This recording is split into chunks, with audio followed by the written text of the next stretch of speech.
देश में अल्पसंख्यकों के अपमान के लिए अक्सर उन्हें मियां कह दिया जाता है और बीजेपी के शासन में तो मोदी के विरोधियों को पाकिस्तानी कहने या पाकिस्तान चले जाने की नसीहत देने वालों की भी कमी नहीं है। लेकिन अब अपमान का ये रवैया नहीं चलने वाला है, क्योंकि इस पर सुप्रीम कोर्ट ने बड़ा निर्देश दे दिया है। देखिए ये रिपोर्ट। किसी को अपमानित करने के लिए उसके धर्म के आधार पर मियां या पाकिस्तानी कहने वालों की अब खैर नहीं। इस मामले पर सुप्रीम कोर्ट का एक बड़ा निर्देश आया है। सुप्रीम कोर्ट ने माना कि किसी व्यक्ति को मियां तियां और पाकिस्तानी कहना गलत होगा, लेकिन ये उसकी धार्मिक भावनाओं को ठेस पहुंचाने का अपराध नहीं होगा। बता दें कि देश में अक्सर जाति सूचक या धर्म सूचक शब्दों का उपयोग दूसरों को अपमानित करने के लिए किया जाता है।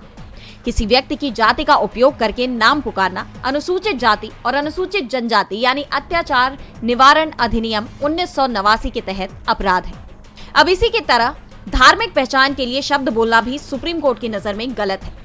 बता दें कि हरिनंदन सिंह बनाम झारखंड राज्य मामले में जस्टिस बीवी नागरत्ना और जस्टिस सतीश चंद्र शर्मा की पीठ झारखंड हाईकोर्ट के एक फैसले के खिलाफ दायर अपील पर विचार कर रही थी, जिसने अपीलकर्ता हरिनंदन सिंह को मुक्त करने से इनकार कर दिया था।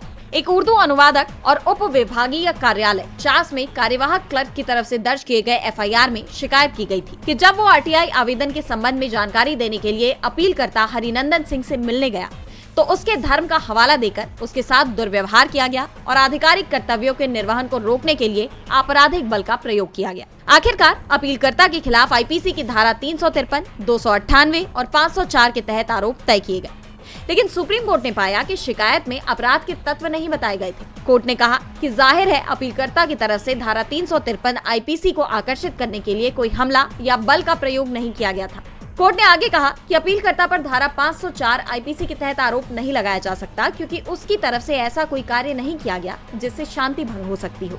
भारतीय दंड संहिता की धारा 298 धार्मिक भावनाओं को ठेस पहुंचाने के इरादे से जानबूझकर शब्द आदि बोलना, इसके तहत आरोप से व्यक्ति को मुक्त करते हुए न्यायालय ने कहा कि अपीलकर्ता पर मियां तियां और पाकिस्तानी कहकर सूचनाकर्ता की धार्मिक भावनाओं को ठेस पहुंचाने का आरोप है। हालांकि अदालत ने माना कि निस्संदेह दिए गए बयान गलत है, लेकिन ये शिकायतकर्ता की धार्मिक भावनाओं को ठेस पहुंचाने के बराबर नहीं है।